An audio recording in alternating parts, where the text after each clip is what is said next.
বউরে অনেক জ্বালায়, ঠিক মতো খাইতে দেয় না, মেলা কাম করায়, খরচ বাড়তির টাকাও নাকি দেয় না।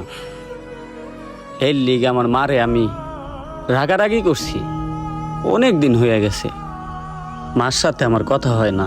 ভাই মন্ডারে ফেরেশ কইরা এখন যাওয়ার তো হইছেই, কি করবেন?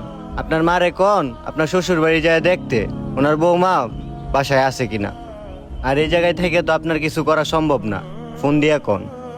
কি কন ভাই, স্বার্থের জন্য মারে ফোন দিমু? ঠিক আছে, দেখি মারে ফোন দিয়া মায় আমার শ্বশুর বাড়ি যায় কি না।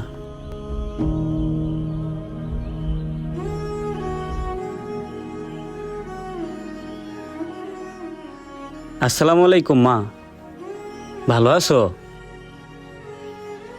হ মা, ভালো আছি। মা, একটা দরকারি কাজে ফোন দিছিলাম।